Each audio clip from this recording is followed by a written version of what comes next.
At NASSCOM, we have been nurturing new companies and startups, and we have a goal to nurture 10,000 startups, and currently we have around 4,500 startups. And when I look at Geo, it's perhaps the largest startup this country has. And, of course, it's a very, very big and very expensive startup for startups to able to afford. But when you look at these entrepreneurs and young people who are starting new organizations, what would you advise them to do? What is your advice for the new entrepreneurs on the block?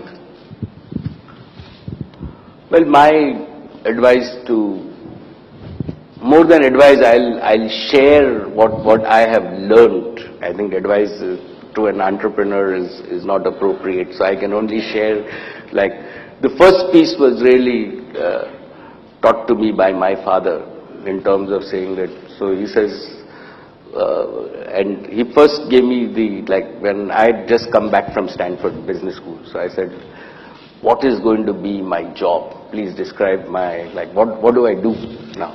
Roles and responsibilities. In terms of roles and responsibility, absolutely. So he says, Acha, am I giving you if you're a job, then you're a manager, right? If you're an entrepreneur, you'll figure out what you want to do.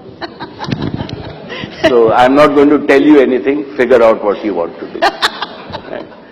The second piece that I think I learned is that as an entrepreneur, it's very important to find a problem that you want to solve, that you are passionate about. Right? There is no, and this is the same thing that, in fact, Professor Sharma at UDCG, I was blessed to have him. He'd always say that I am not going to give you a list of problems and then you can go and work on anything. You find a problem. And then I will grade you on the quality of the problem that you find, and then I'll grade you on the quality of solution that you actually do.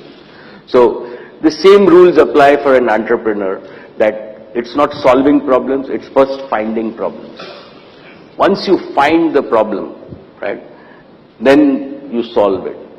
The third thing that I have learned is that, and we've now institutionalized it at Reliance, is that you have to create societal value. Right? You have to solve a problem which actually does good in some way.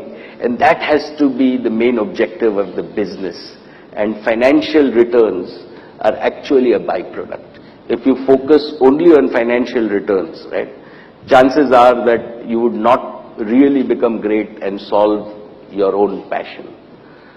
The other piece that I have learned is failures are normal, right? With all the success that one sees, people, even in my own case, don't see how many times I have failed before I succeed. So they are just a step before you succeed. So never get disheartened by failures. Learn from them, but never give up.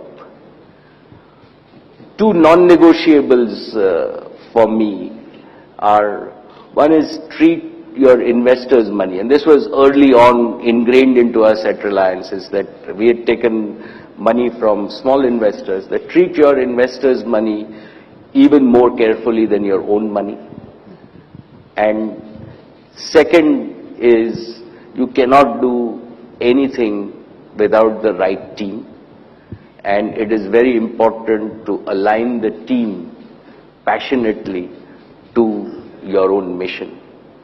And finally, an entrepreneur is always positive. He's an optimist, and he proves, there are lots of cynics, lots of negative people around, but an entrepreneur spreads positive energy. That's really what I have learned.